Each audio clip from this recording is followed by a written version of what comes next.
형사 전문 변호사 노계성 변호사입니다.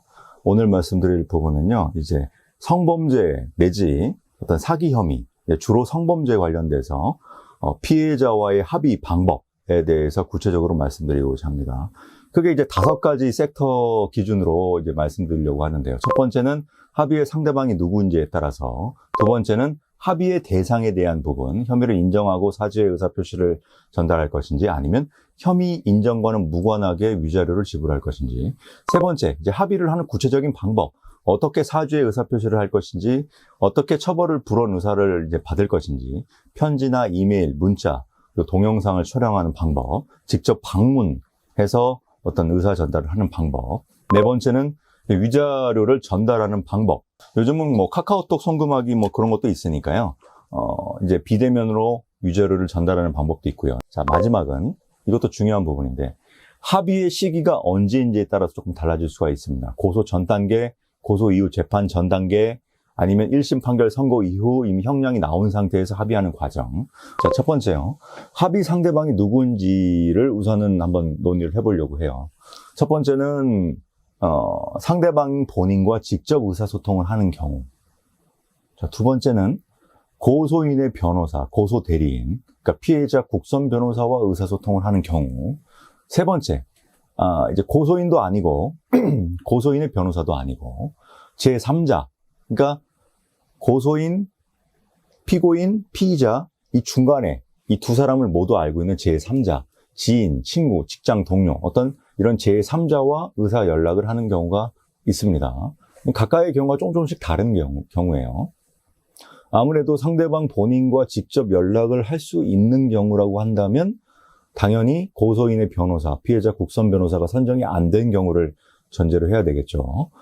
이제 보통 고소를 한 이후에서는 이제 관할 경찰서에서 피해자 국선 변호사 선임 의사를 고소인에게 물어봅니다. 그렇기 때문에 2차 가해를 막기 위해서 어떤 상대방과 의사 연락을 상대방 본인, 고소인 본인과는 연락을 이제 금지시키는 경우가 있어요. 이런 경우는 어쩔 수 없이 고소인의 변호사, 국선 변호사 내지 고소 대리인에게 연락을 취할 수밖에 없기 때문에 고소 전 단계에서는 상대방 본인과 이제 직접 협의를 할 수가 있는 것이죠. 근데 이제 그런 거는 또 별개로 제3자를 통해서 연락하는 경우도 있습니다. 어떤 직장 동료, 친구, 지인.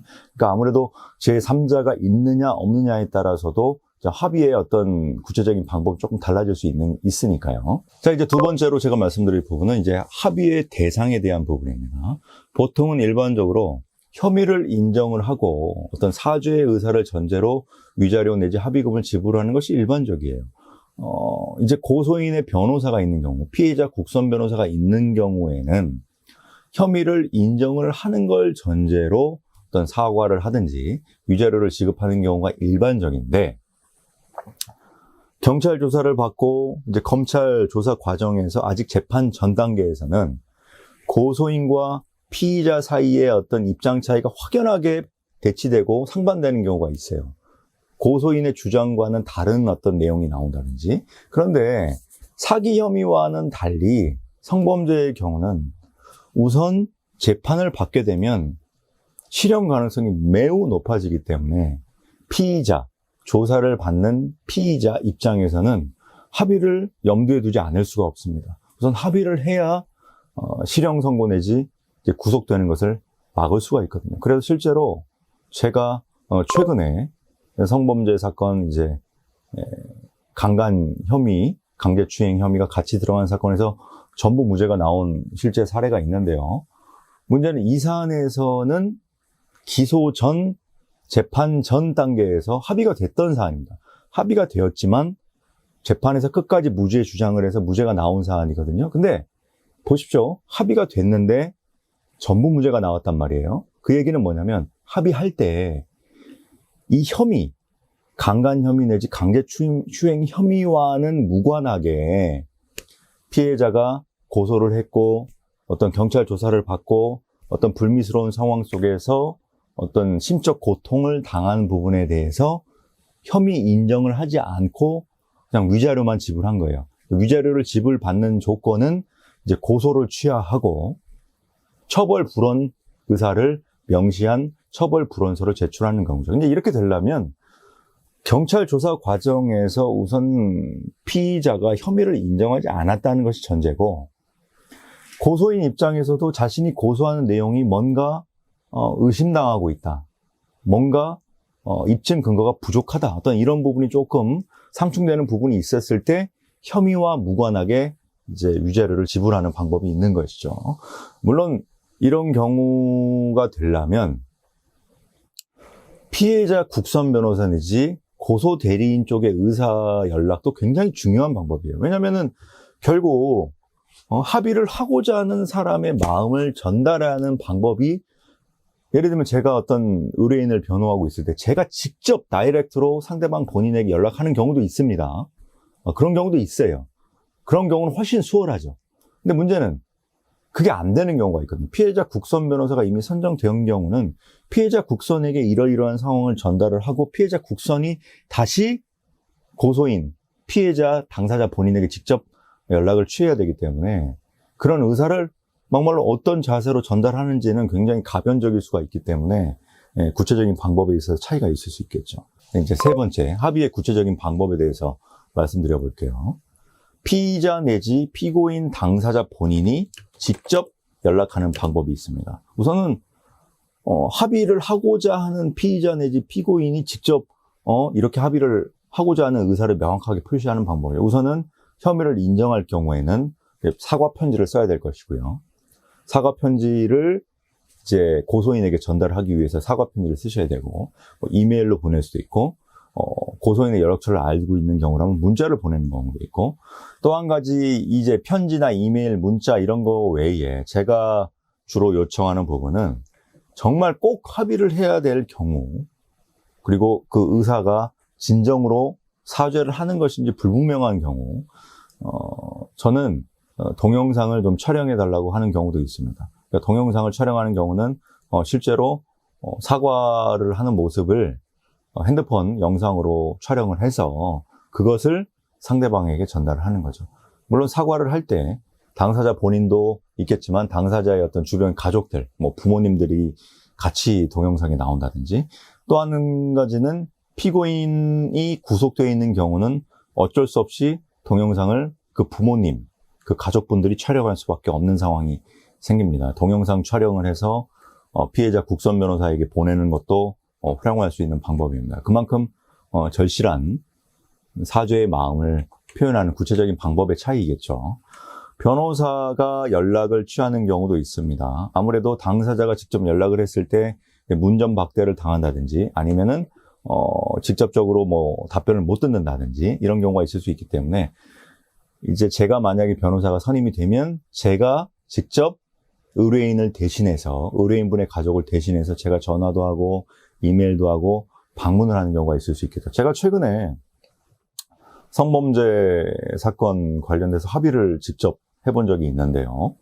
우선은 피해자 국선 변호사가 있는 상황이었고, 제가 담당한 사건은 조금 이따 말씀드리겠습니다만 이미 1심에서 제 의뢰인이 구속이 된 상태였어요.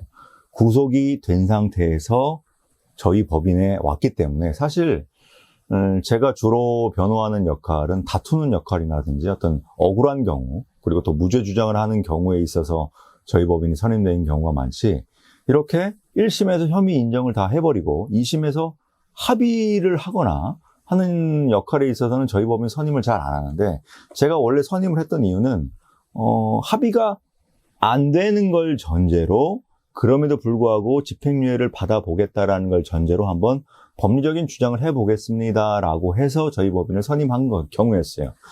그런데 이제 재판 진행 과정에서 제가 내용을 조금 꼼꼼히 보니 합의가 가능하다면 합의를 하는 것이 좋겠다라고 당연히 판단이 되었고, 이때 제가 먼저 피해자 국선에게 연락을 취하는 과정이 있었죠. 그런데 제가 먼저 연락을 한 게 아니라 제가 이렇게 어떤 요청을 드렸어요.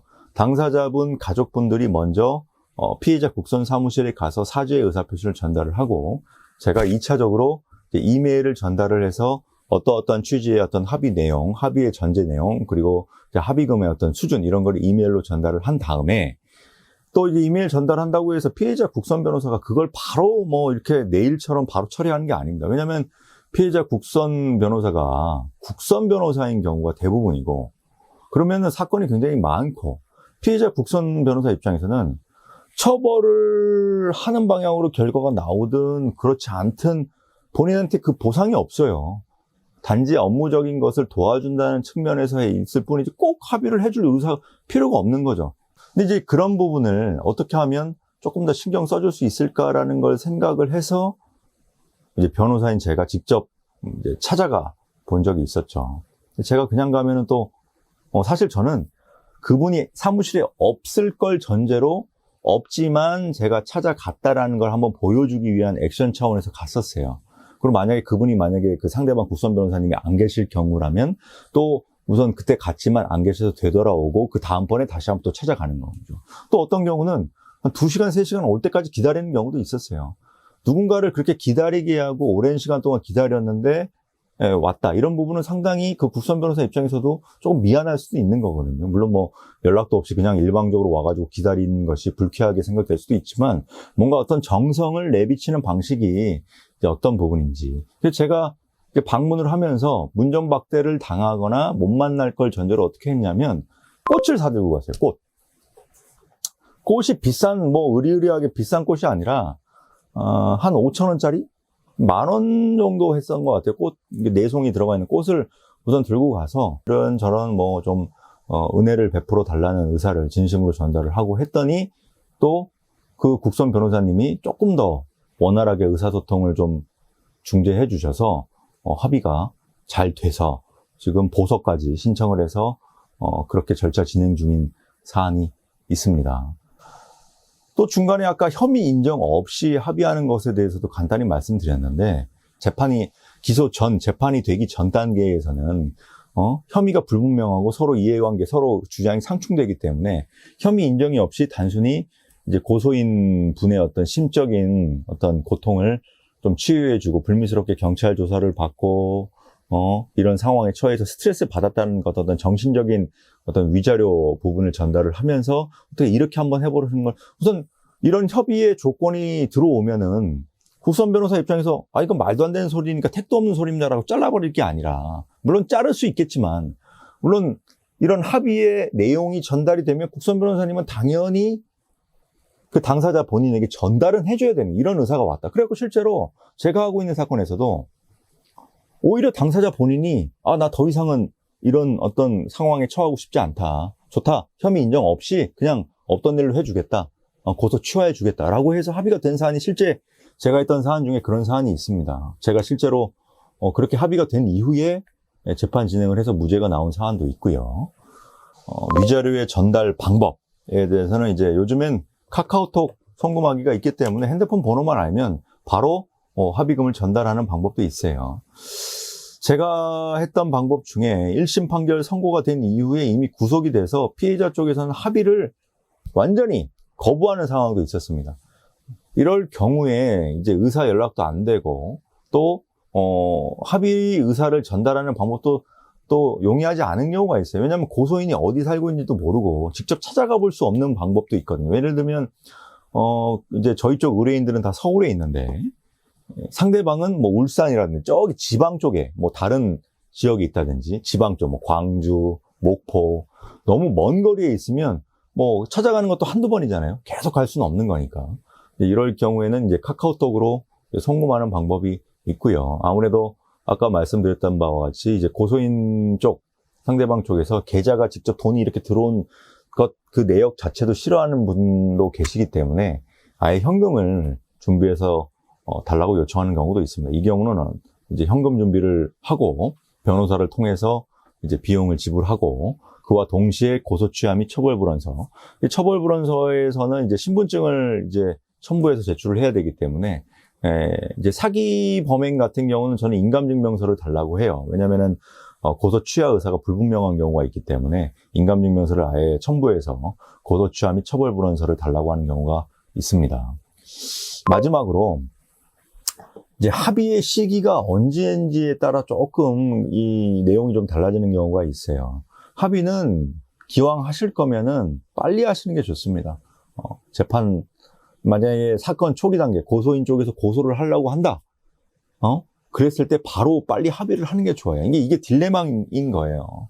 고소인 쪽에서는 고소를 하지 않을 테니 혐의를 인정해라 라고 뭔가 유도적인 내용의 어떤 그런 문자를 보내거나 혐의 인정을 해버리라는 취지의 사과를 요구하는 경우가 있거든요. 물론 당연히 사과를 해야 될 상황에는 사과를 해야 되겠지만, 만약에 다툼의 여지가 있고 본인이 하지도 않은 부분에 있어서 조금 이제 억압적인 그런 부분이 있다고 해가지고 그런 요청이 왔을 때 사과를 할 것인지, 이런 부분은 이제 사과를 하는 것 자체만으로 혐의 인정의 어떤 자백이 될 수 있기 때문에 조심해야 된다는 부분에 대해서는 저번 동영상에서도 제가 말씀드렸습니다만, 기왕 합의가 되려면은 빨리 하시는 게 낫기는 합니다. 그래서 고소 전 단계에 합의하는 방법, 고소 이후에 경찰 조사를 받고 검찰 조사 과정에서 이제 합의가 되는 경우도 있겠죠.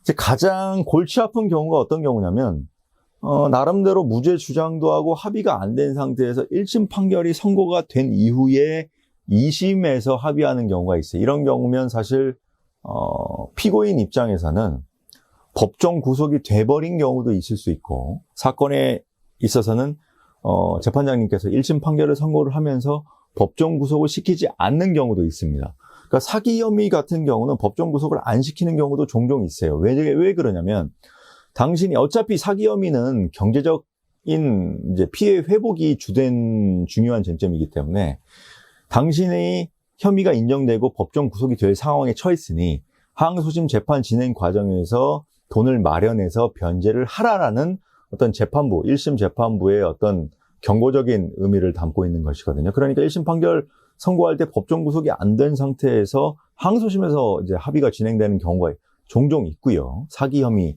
관련된 부분에 있어서는. 이 경우, 이제 사기 혐의 관련된 경우도 제가 이제 직접 이제 합의를 했던 부분인데, 사기 같은 경우는 피해자 국선이 이제 붙는 경우가 없는 경우가 있으니까, 이런 경우는 변호인이 직접 피해자에게 직접 연락을 취해서 이런 피해가 발생하셨는데, 이제 전부는 다 드릴 수 없더라도 일부의 피해라도 좀 회복할 수 있도록 합의를 마련해 보고자 합니다라고 해서 제가 직접 조금 멀리 계신 지방에 계신 피해자분과 직접 제가 연락을 해서 합의를 하고 비용 일부를 보내드리고, 그 다음에 처벌 불원서를 핸드폰으로 사진을 찍어서 제가 받은 경우가 있어요. 직접 만날 필요는 없는 거니까요.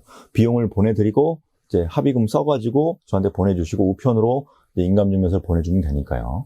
근데 이제 사기 혐의가 아닌 성범죄 사건 같은 경우는 1심 판결 선고 이후에는 이제 피고인 본인 내지 가족분들 입장에서는 굉장히 급박한 상황에 처하는 것입니다. 제가 이번에 이제 합의를 추진했던 경우도 꽃까지 제가 직접 들고 상대방 쪽 변호사를 찾아갔던 그 사건도 1심 판결에서 이제 법정 구속이 되다 보니 그 가족분들은 전혀 예상치 못한 결과가 나왔고, 그런 상황에서는 빨리 이제 합의를 진행할 수밖에 없겠죠. 이제 합의 진행 방법에 대해서는 직접 당사자가 연락을 하는 방법, 근데 당사자가 구속된 경우에는 당연히 그 가족분들이 연락을 하는 방법, 변호사가 직접 연락을 하고 이메일도 주고받고 어떤 여러 가지 과정이 있는데, 이게 일회성으로 끝나는 건 아니고요. 아무래도 사람이 직접 합의를 하는 부분이기 때문에 양 당사자가 얼굴을 보고 만나면 또 약간의 변수가 생길 수가 있는 것이거든요. 그러니까 사람이 얼굴 보고 얘기했을 때 안 되는 일 없다라는 말도 있는데, 문제는 얼굴을 못 보니까 이런 경우가 생길 수 있는 것이거든요. 근데 피해자 국선 변호사님도 바빠가지고 자기 일이 또 아니라고 생각을 하기 때문에 안 만나주는 경우도 있는데, 어차피 재판할 때 끝나고 오면은 또 그분들이 계속 나오시잖아요. 그러니까 나왔을 때 이제 피해자 국선 변호사님 이제 명함이라도 받는다든지 해서 뭔가 원활한 의사소통의 창구를 미리 만들어 놓을 필요가 있고요. 결국 이제 구체적으로 합의하는 방법은 이제 상황이나 이제 사건 상황에 따라서 좀 굉장히 달라질 수밖에 없는 경우가 있기 때문에, 제가 아는 모든 사건에서도 합의가 된 경우가 있고, 1억 원을 지불을 하려고 준비까지 했습니다만 1억 원을 주지 못하고 합의가 안 된 사건도 있어요. 100만 원만 주고 합의한 사건도 있고요.